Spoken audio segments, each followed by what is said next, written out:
सत्ता की शुरुआत कुछ ऐसे वीडियोस से करते हैं जिसमें आधी रात दिल्ली को जलाने वाली साजिश है और ये तब हुई जब आप में से ज्यादातर न्यूज मित्र सो रहे थे। उसी वक्त दिल्ली के एक हिस्से में पत्थर प्रेमियों की टोली पुलिस को घेर कर उस पर हमले कर रही थी। मजहबी नारे और भड़काऊ बयान गूंज रहे थे। वीडियो बनाकर लोगों को हिंसा के लिए बुलाया जा रहा था और ये तैयारी सिर्फ इसलिए क्योंकि प्रशासन को अतिक्रमण हटाना था। आपने सुबह से दिल्ली में ऑपरेशन तुर्कमान गेट के कई वीडियो देखे होंगे, लेकिन सत्ता में आज हम कुछ सवालों के साथ इस खबर की शुरुआत करेंगे। क्या अब वो वक्त आ चुका है जब अतिक्रमण हटाने के लिए आर्मी ले जाने की जरूरत है? क्या सरकारी जमीन पर बने किसी अवैध निर्माण को तोड़ने के लिए सेना की टुकड़ी चाहिए? अतिक्रमण हटाने के विरोध में उपद्रवियों को दंगा करने का लाइसेंस बांटने वाला कौन है? बड़ा और जरूरी सवाल, भारत में कोई अतिक्रमण धार्मिक या मजहबी कैसे बन जाता है? क्या अतिक्रमण को मजहबी चश्मे से देखा जाना चाहिए या वैध अवैध के तौर पर? और एक प्रश्न ये भी, अतिक्रमण को मजहब के नाम पर डिस्काउंट मिल सकता है क्या?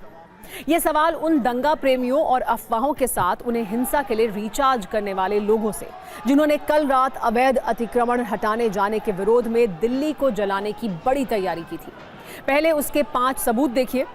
जब एक इशारे पर छिपकर बैठे पत्थरबाज अचानक सड़कों पर आ गए और पुलिस पर हमला कर दिया।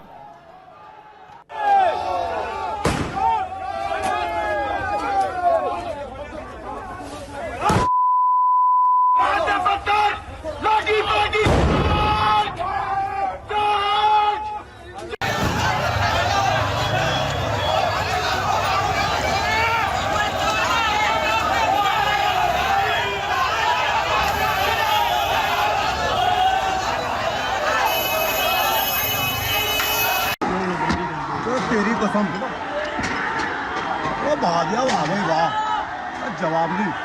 हाँ भाई नहीं, वाह जीरारी, वाह भाई वाह, मेरा शेरो।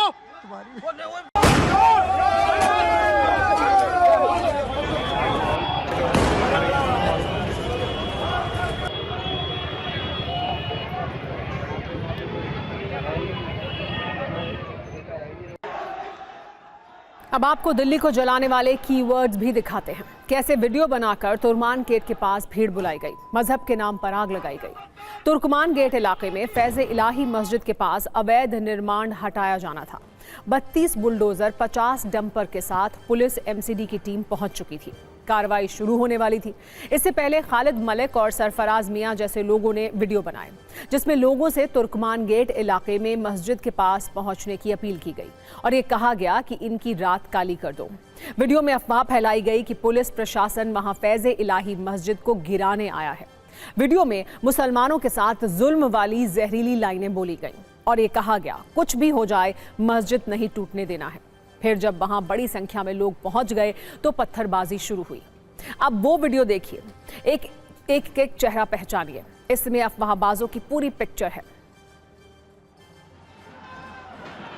अस्सलाम वालेकुम मेरे भाइयों, ये देखो जो दरगाह फैजलाई का मैटर चल रहा था भाई, देखो आज इन्होंने देखो बिल्डोजर भी बुला लिए हैं और इनकी पूरी मिलिट्री भी आ गई है। भाई देखो आप,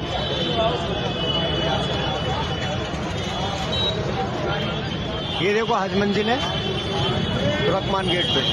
भाई साहब इनकी पूरी मिलिट्री भी लगी हुई है और ये मीडिया वाले आए हुए हैं। भाई ज्यादा से ज्यादा लोग भाई दरगाह फैजलाई पे पहुंचे। आप लोगों से भाई हाथ जोड़ के गुजारिश है। भाई मस्जिद को तोड़ रहे हैं लोग, मस्जिद को। मुसलमानों जाग जाओ, अभी वक्त है। ये देखो ये सब और अंदर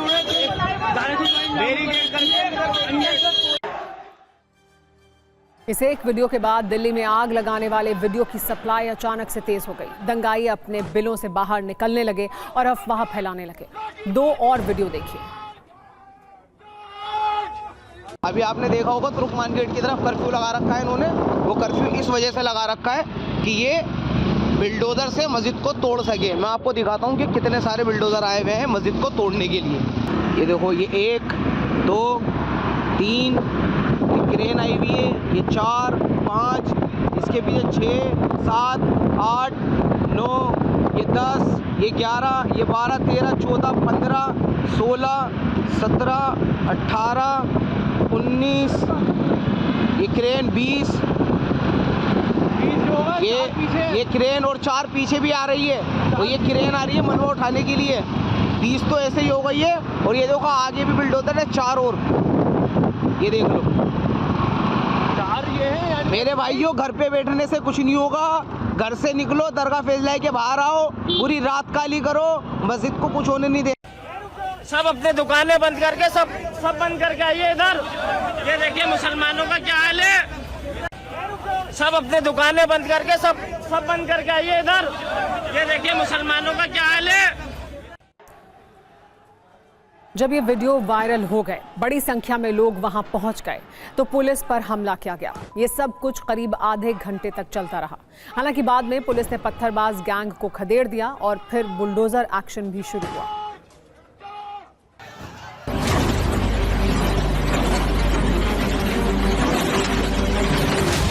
देख सकते हैं कि मेरे ठीक सामने आपको जो मस्जिद है उसके आसपास जो अतिक्रमण है वो हटाया हुआ नज़र आएगा। लगातार जो है बुलडोज़र यहाँ पर एक्शन करते हुए नज़र आ रहे हैं। यहाँ पर जो बैरिकेड है वो आपको नज़र आएंगे, और इसी तरह के कई बैरिकेड जो है वो मस्जिद के आसपास लगाए गए हैं। किसी भी शख्स को मस्जिद के आसपास जाने की इजाज़त नहीं दी जा रही है।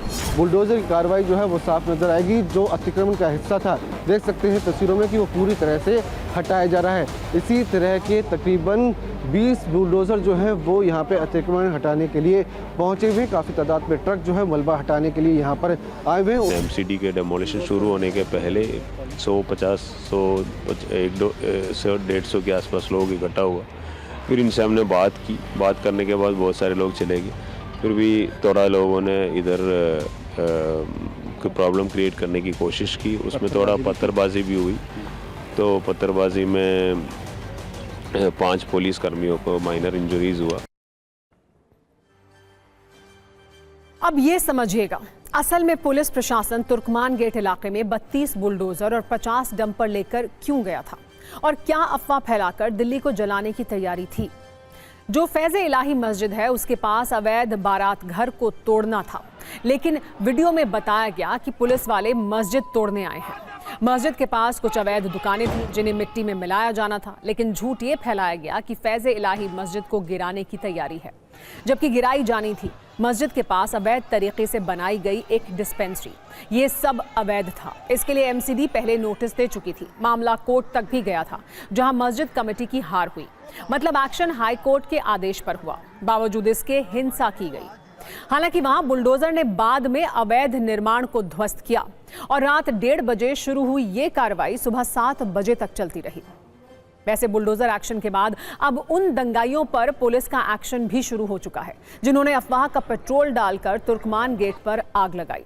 अब तक 5 लोगों को गिरफ्तार किया जा चुका है, लेकिन लिस्ट लंबी है। इनमें अदनान, समीर, आदिल, कासिफ और मोहम्मद कैफ जैसे नाम शामिल हैं। साथ ही दिल्ली पुलिस की लिस्ट में मोहम्मद अरीब, उजैफ, आजिम और इरफान भी हैं। अब सोशल मीडिया पर मौजूद एक वीडियो से भी दिल्ली पुलिस उपद्रवियों की पहचान कर रही है।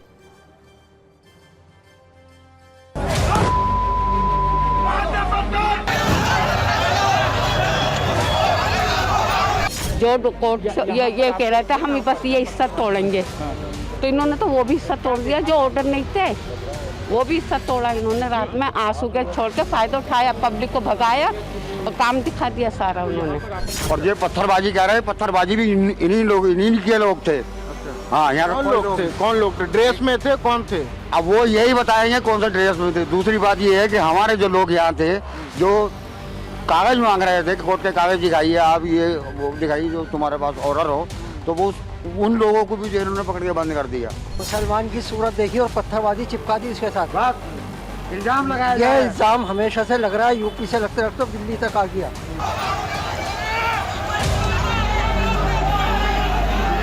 हमारे एसएसपी साहब बड़े पीसफुली समझा रहे थे कि आप चले जाइए, ऐसा कुछ नहीं है, जो होगा कोर्ट के आदेश से जो हो रहा है वो एज पर लॉ होगा, ऐसी कोई दिक्कत नहीं होगी। लेकिन गलियों से पत्थरबाजी होना चालू हो गई। ये रोड से सामने जो रोड टूटा हुआ था सीवर लाइन वाला, वो बड़े बड़े पत्थर फेंक रहे थे, छोटे जैसे हाथ आए वैसे मारे। बड़ा पत्थर मेरे सर बैक में इंजरी है, यहाँ पे रीढ़ गड्डी में। फिर उसके बाद हॉस्पिटल लेके साहब के साथ चले गए थे। हाँ, लोग सड़कों पे थे सर, काफ़ी लोग थे, कम से कम 2-2.5 के आसपास 2-2.5 के आसपास लोग थे। मुझे काफ़ी देर तक कंट्रोल करने की कोशिश की, बाद में कुछ ऐसे ही शरारती तत्व थे जो नहीं समझ रहे थे। इस हिंसा में एक और सवाल है। समाजवादी पार्टी के सांसद मुहिबुल्लाह नदवी ने भी क्या पत्थरबाज गैंग को भड़काने का काम किया, क्योंकि जहां यह हिंसा हुई वहां एसपी सांसद मुहिबुल्लाह नदवी मौजूद थे, जिनकी पुलिस के साथ बहस भी हुई। नदवी दिल्ली की पार्लियामेंट स्ट्रीट मस्जिद के इमाम भी हैं।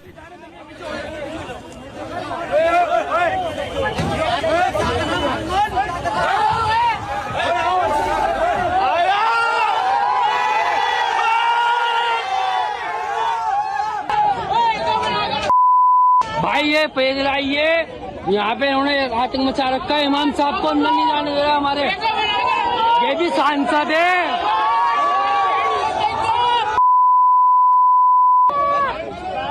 भाई गाली गलौज मत करो, गाली गलौज नहीं, गाली गलौज। ये सांसद है, ये भी हमारे इधर जाने नहीं दिया जा रहा है। वैसे जहां भी अवैध कब्जे का जिक्र होगा वहां आपको अतिक्रमण का कुचक्र जरूर दिखेगा। इसीलिए आज आपको ये कुचक्र भी समझना चाहिए। इसकी शुरुआत किसी जमीन पर अवैध कब्जे से होती है, फिर उस जमीन पर या उसके आसपास छोटा धार्मिक या मजहबी निर्माण कर दिया जाता है। इसके बाद चुपके चुपके शांति से अवैध निर्माण को बढ़ाया जाता है। कई बार प्रशासन की आंखों पर रिश्वत की पट्टी बांध दी जाती है। इससे प्रशासन गहरी नींद में सो जाता है और फिर अवैध निर्माण फलता फूलता है। फिर लंबे समय के बाद अवैध निर्माण पर सिस्टम की नींद टूटती है और जब एक्शन होता है तो अवैध निर्माण हटाने का विरोध किया जाता है। इसके लिए सॉफ्ट टारगेट है धार्मिक या मजहबी रंग, जिससे लोगों को भड़काया जाता है।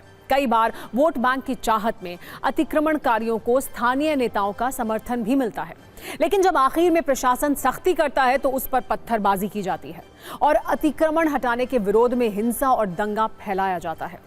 इससे मिलता जुलता मॉडल कल दिल्ली में भी अपनाया गया। हिंसा की इस आग में अब सियासी धुआं भी उठ रहा है। अतिक्रमण नहीं हटाना है, मस्जिदें तोड़नी है। मस्जिदें तोड़ेंगे, कितनी मस्जिदें तोड़ोगे भाई?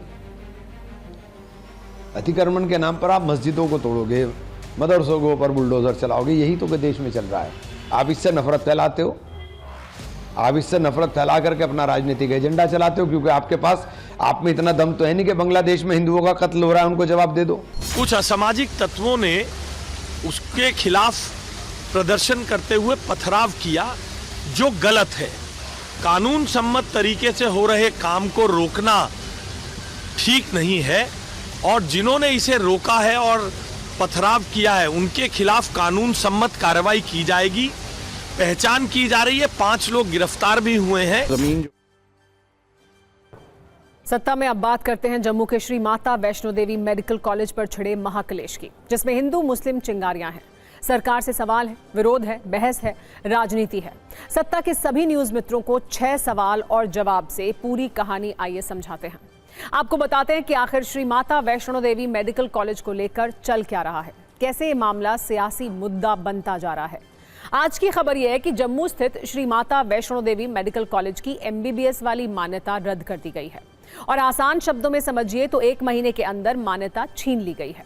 साथ में मेडिकल कॉलेज की बैंक गारंटी भी जब्त की गई है। ये फैसला तुरंत प्रभाव से लागू होगा।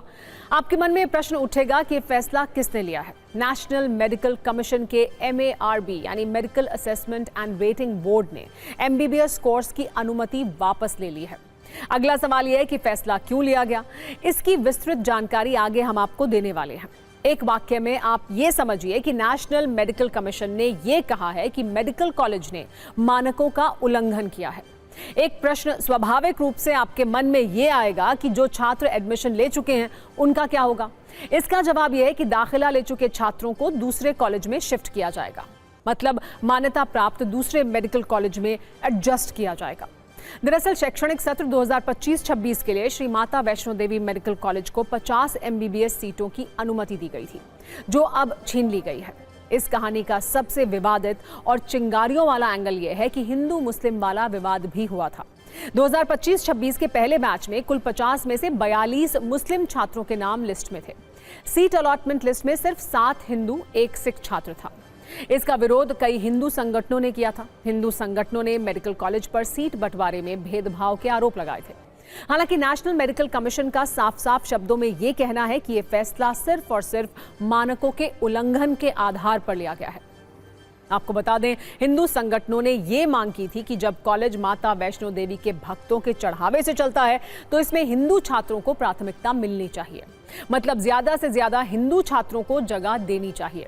श्री माता वैष्णो देवी मेडिकल कॉलेज की MBBS वाली मान्यता रद्द होने के बाद TV9 भारतवर्ष की टीम वहां गई, लोगों से बात की, इस फैसले का असर क्या है ये जानने की कोशिश की। संघर्ष समिति से जुड़े लोग इस फैसले का स्वागत कर रहे हैं।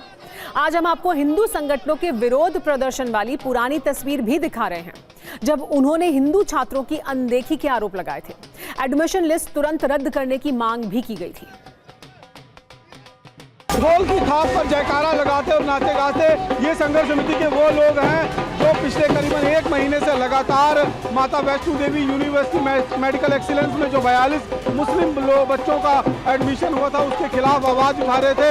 और अभी कल शाम को जिस तरीके से NMC यानी कि नेशनल मेडिकल काउंसिल की तरफ से ये फैसला लिया गया कि इस पूरे कॉलेज को जो है वो बंद कर दिया जाएगा। ये समस्त हिंदू समाज जो जम्मू कश्मीर का और पूरे भारतवर्ष का और विश्व के दूसरे हिस्सों में रहने वाले, उनका बहुत दिल से धन्यवाद देना चाहते हैं कि उनकी आस्था का ध्यान रखा गया और NMC ने अपना जो टेक्निकल पैरामीटर्स पर उसकी इंस्पेक्शन करी और बच्चों के साथ में अन्याय होने से उनको बचा लिया। इसमें राजनीति का कोई सवाल नहीं उठता क्योंकि जो संघर्ष समिति है ये राजनीतिक लोगों की नहीं थी। संघर्ष समिति जम्मू कश्मीर के जो जिम्मेवार नागरिक हैं उनकी थी। माता वैष्णो देवी की चढ़त की बात, वहाँ आस्था की बात है, वहाँ सब लोग समझते हैं, पूरा देश जो था निराश था इसके लिए।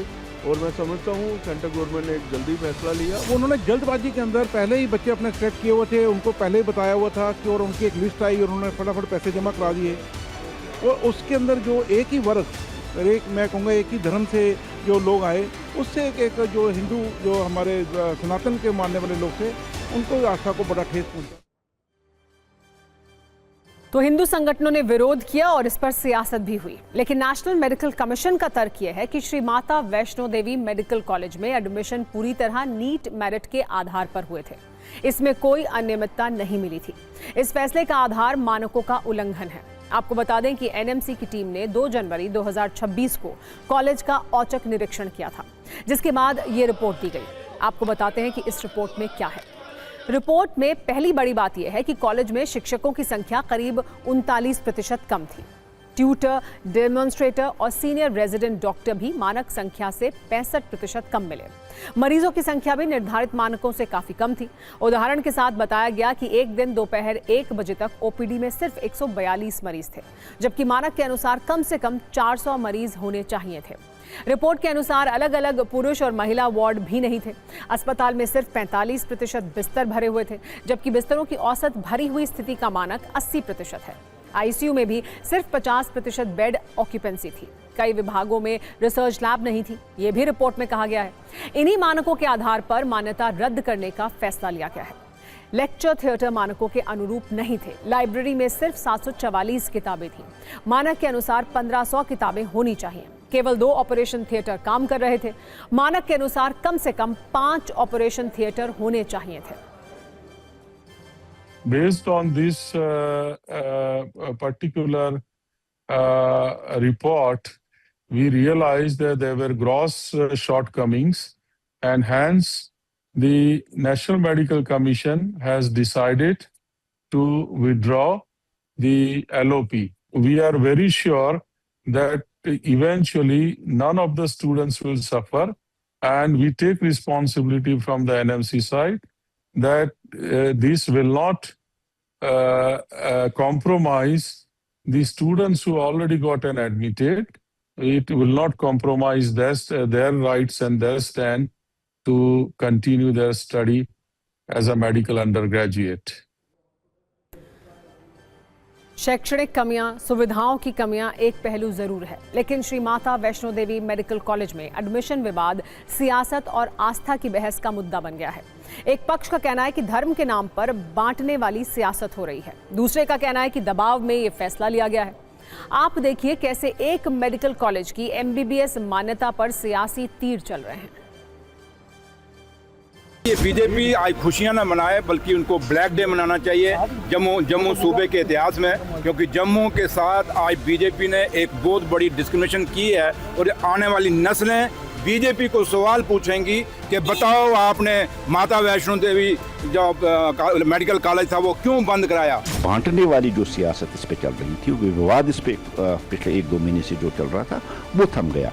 जम्मू और कश्मीर को जो बांटने की सियासत थी, हिंदू और मुसलमान को लड़ाने की जो सियासत थी, वो थम गई। ये बहुत अच्छी बात है। ये अनप्रेसिडेंटेड है। मैंने तो कभी ज़िंदगी में ऐसा देखा नहीं है पूरी कंट्री में किसी कॉलेज को 1 महीने पहले रिकॉग्निशन मिलता है और 1 महीने के बाद उसी कॉलेज को सेम बॉडी डी रिकॉग्नाइज करती है। तो कहीं ना कहीं लग रहा है कि अंडर प्रेशर आई है। सत्ता में अब देश की शुद्ध सियासी खबरों वाली कुंजी खोलते हैं। आज जिसके केंद्र में है महाराष्ट्र, जहां एक ऐसा अनोखा प्रयोग हुआ जिसके बारे में शायद ही किसी ने सोचा हो। सोचिए, क्या वैचारिक और सियासी तौर पर एक दूसरे की विरोधी कांग्रेस और बीजेपी कभी साथ आ सकती हैं? पहली बार में शायद आपका जवाब ना ही हो, लेकिन महाराष्ट्र में ऐसा हुआ है, जहां एक नगर परिषद अध्यक्ष के चुनाव के लिए बीजेपी और कांग्रेस ने गठबंधन कर लिया। यही नहीं, एक दूसरे नगर परिषद में बीजेपी और ओवैसी की पार्टी AIMIM भी साथ आ गए। एक इलाका है अंबरनाथ और दूसरा अकोट। पहले बात अंबरनाथ की कर लेते हैं, जहां सियासी गणित सेट करने के चक्कर में दोनों गठबंधनों की केमिस्ट्री बिगड़ गई। सत्ता के लिए हुई इस सियासी मिलावट में बीजेपी और कांग्रेस एक हो गए। जिस राज्य में बीजेपी एकनाथ शिंदे की शिवसेना और अजित पवार की NCP के गठबंधन वाली सरकार है, वहां लोकल बॉडी की कुर्सी के लिए बीजेपी अपने साथियों के खिलाफ हो गई और कांग्रेस के साथ मिलकर शिवसेना शिंदे गुट को ही किनारे लगा दिया। अंबरनाथ नगर परिषद में बीजेपी ने 14 सीट जीती थी, कांग्रेस को 12 सीट मिली थी। वहीं शिवसेना 27 सीट जीतकर सबसे बड़ी पार्टी बनी। उम्मीद थी शिवसेना और बीजेपी मिलकर अपना नगर परिषद अध्यक्ष चुनेंगी, लेकिन मौका देखकर बीजेपी और कांग्रेस और 4 सीट वाली NCP ने आपस में हाथ मिलाया और बहुमत हासिल कर लिया। इस गठबंधन को अंबरनाथ विकास अघाड़ी नाम दिया गया, यानी कांग्रेस और बीजेपी ने मिलकर सत्ता का गणित साध लिया। कांग्रेस और बीजेपी के बाद अब दूसरे अनोखे गठबंधन की बात करते हैं। अकोला जिले की अकोट नगर परिषद में भी ऐसा ही अनोखा गठबंधन हुआ, जहां ओवैसी की पार्टी AIMIM से बीजेपी ने गठबंधन कर लिया। इस गठबंधन में कुछ अन्य छोटे दल भी हैं। इसे अकोट विकास मंच नाम दिया गया है। अकोट नगर परिषद में बीजेपी को 11, AIMIM को 5 सीटें मिली थी। अन्य दलों के समर्थन से गठबंधन को बहुमत हासिल हो गया और उसका अध्यक्ष बन गया। यहां कांग्रेस विपक्ष में है। बता दें कि महाराष्ट्र में कुछ दिनों पहले ही नगर परिषद के नतीजे आए थे, जिसके बाद जोड़ तोड़ की राजनीति शुरू हुई। इस अनोखे गठबंधन की बात सामने आई तो मुंबई से दिल्ली तक चर्चा भी शुरू हुई। दोनों पार्टियों के बड़े नेता हरकत में आए। शिवसेना ने गुस्सा दिखाया तो खुद CM देवेंद्र फडणवीस को सामने आकर सफाई देनी पड़ी। उन्होंने कहा कि गठबंधन को पार्टी के नेतृत्व की मंजूरी नहीं है, ऐसा करने वाले स्थानीय नेताओं पर कार्रवाई होगी। महाराष्ट्र कांग्रेस की तरफ से भी सफाई आई। कहा गया, बीजेपी कांग्रेस एक साथ नहीं आ सकते, किसी नेता ने ऐसा किया तो एक्शन लिया जाएगा। वहीं AIMIM नेताओं की तरफ से गठबंधन की जानकारी नहीं होने की बात कही गई। इस सियासी मिलावट पर खूब शोर हो रहा है। कौन क्या कह रहा है, इस पर आप ये न्यूज रील देखिए।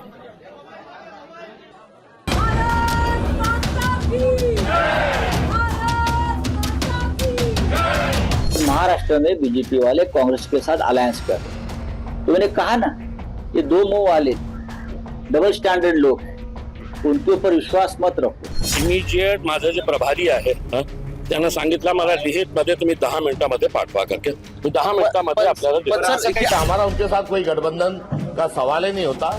अब वहाँ फ्लोर पर, वहाँ सभागार में जो फ्लोर मैनेजमेंट है उसके हिसाब से भी हमारा 12 लोगों का जो गुट है वो अपनी जगह कायम है। भारतीय जनता पार्टी नारा दे रही थी कि कांग्रेस मुक्त भारत, पर अंबरनाथ में कांग्रेस के साथ सरकार बना ली। MIM और बीजेपी बयानबाजी करके लड़ाई में रहते थे। आकोट में बीजेपी ने MIM से मिलकर सत्ता बना ली है। तो कम से कम अब जो प्यार है वो छुपा छुपी नहीं था, अब इनका प्यार खुल्लम खुल्ला हो गया, अब जनता के सामने आ गया। एक तरफ भारतीय जनता पार्टी कांग्रेस के लिए कहती है कि हमको कांग्रेस मुक्त भारत करना है, दूसरी तरफ अंबरनाथ नगर पालिका में, जो कि महाराष्ट्र में एक नगर पालिका है, वहाँ पर बीजेपी और कांग्रेस ने मिलकर सत्ता बना ली और साथ में अजीत दादा पवार को भी ले लिया ताकि एकनाथ शिंदे की शिवसेना को दूर कर दें। वाह रे भाई वाह, कैसी राजनीति है? भाजपा कांग्रेस ये कभी इकट्ठा आ नहीं सकते। हमारी विचारधारा संविधान की विचारधारा है, हमारी विचारधारा सर्वधर्म समभाव की विचारधारा है और हम जात पात प्रांत भाषा इन सब को छोड़कर केवल भारतीयता को मानने वाले लोग हैं। ऐसे करने की कोशिश हमारा कोई कार्यकर्ता नेता करता है तो उसके ऊपर कड़ी से कड़ी कार्रवाई की जाएगी। आपके मन में एक सवाल अब भी होगा, जब पार्टी के बड़े नेताओं को ही नहीं पता था तो इस गुपचुप गठबंधन की जानकारी लीक कैसे हुई? असल में अंबरनाथ बीजेपी के जिला अध्यक्ष ने डीएम को चिट्ठी लिखी। उन्हें यह बताया गया कि बीजेपी नगर परिषद में कांग्रेस और अन्य दलों को साथ लेकर नया गठबंधन बना रही है। यहीं से इस अनोखे अलायंस की जानकारी लीक हो गई। हालांकि पार्टी के बड़े और कद्दावर नेताओं को इस गठबंधन की भनक ना हो, उन्हें बताए बिना जिला स्तर पर ऐसा फैसला हो जाए, ये बात थोड़ी हजम नहीं हो रही है। इतना जरूर है कि जब भेद खुल गया तो अब यही बड़े नेता ये कह रहे हैं कि कड़ी कार्रवाई होगी। एक्शन शुरू भी हो गया है। अंबरनाथ के जिला कांग्रेस अध्यक्ष को पार्टी ने निलंबित कर दिया है। खबर है कि जिन 12 कांग्रेस पार्षदों की मदद से बीजेपी ने अंबरनाथ में अपना मेयर बनाया था, वो सभी 12 पार्षद बीजेपी में शामिल हो सकते हैं। यानी अब दूसरे तरीके से कुर्सी पर बने रहने का प्लान है। कैसे बीजेपी ने कार्रवाई वाली चिट्ठी भी जारी की है। अकोट के विधायक प्रकाश भारसखले को कारण बताओ नोटिस भी दिया गया है। हालांकि ऐसे नोटिस का कोई मतलब नहीं रह जाता है क्योंकि सियासी चिड़िया पहले ही खेत चुग चुकी है। देसी राजनीति के सब मिले हुए हैं जी वाले एपिसोड के बाद अब वैश्विक कूटनीति की धूर्तता वाली कुंजी खोलते हैं, जिसमें आजकल धमकियों का चलन बढ़ गया है और ऐसी कूटनीति हो रही है जिसमें सिर पर बंदूक रखकर धमकाने और खोखली धमकियां काफी दी जा रही हैं। कल हमने आपको किडनैप कूटनीति के बारे में बताया था, जिसके तहत हाल ही में अमेरिकी राष्ट्रपति डोनाल्ड ट्रंप ने वेनेजुएला के राष्ट्रपति निकोलस मादुरो को किडनैप करवा लिया और अमेरिका में बंधक बनाकर रख लिया। लेकिन आज हम आपको सड़क छाप कूटनीति के बारे में बताएंगे, जिसका प्रदर्शन बड़े ही धूमधाम से हमारे पड़ोसी आतंकिस्तान यानी पाकिस्तान ने किया है।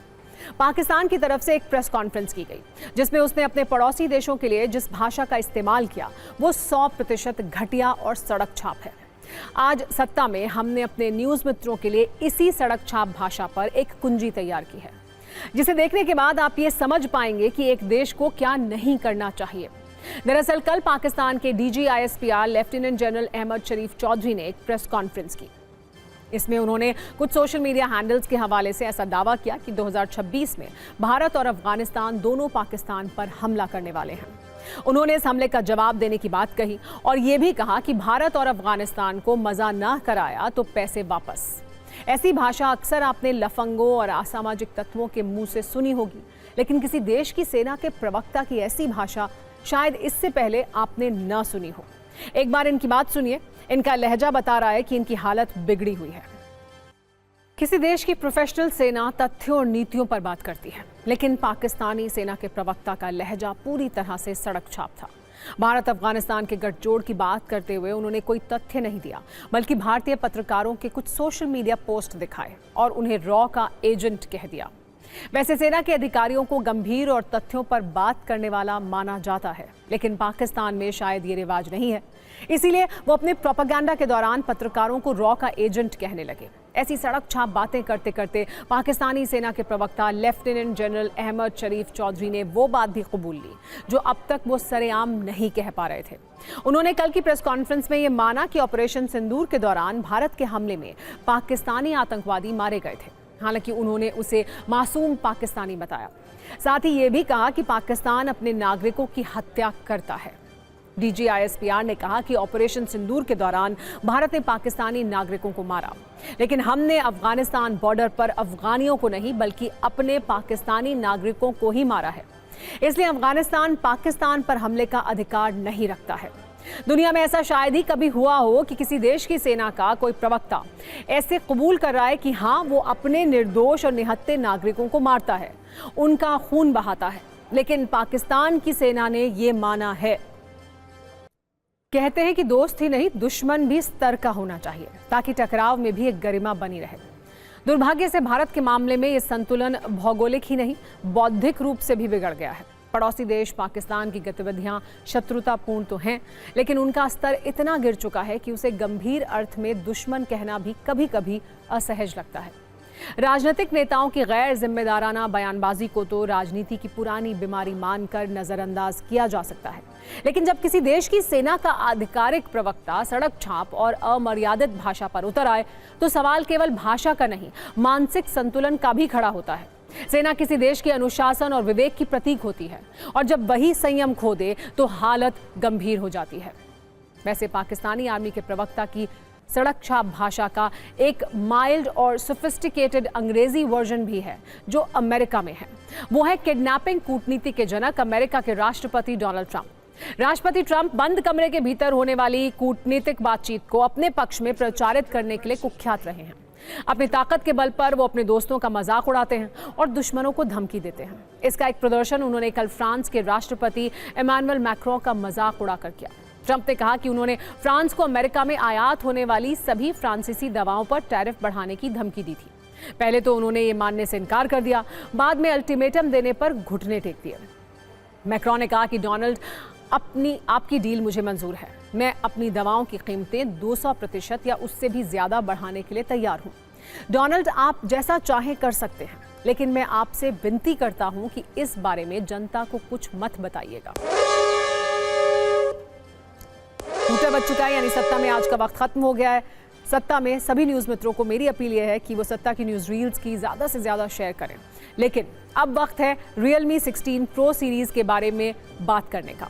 200 मेगापिक्सल वाले इस फ़ोन में है एडवांस जूम करने की क्षमता। आइए जानते हैं और क्या है इसमें ख़ास। हम जब खबरें आप तक पहुंचाते हैं तो हमें चाहिए ऐसे विजुअल जो हो क्रिस्टल क्लियर और शार्प। ऐसी ही क्लैरिटी देता है Realme 16 Pro सीरीज, जिसमें है 200 मेगापिक्सल का पोर्ट्रेट कैमरा। चाहे हो 1x, 3.5x या 10x जूम, क्लोजअप हो या लॉन्ग शॉट, हर फ्रेम मिलता है नेचुरल स्किन टोन्स और फाइन डिटेल्स के साथ। एडवांस्ड कलर प्रोसेसिंग इंश्योर करती है बैलेंस्ड कलर्स और कंसिस्टेंट क्लैरिटी हर जूम पर।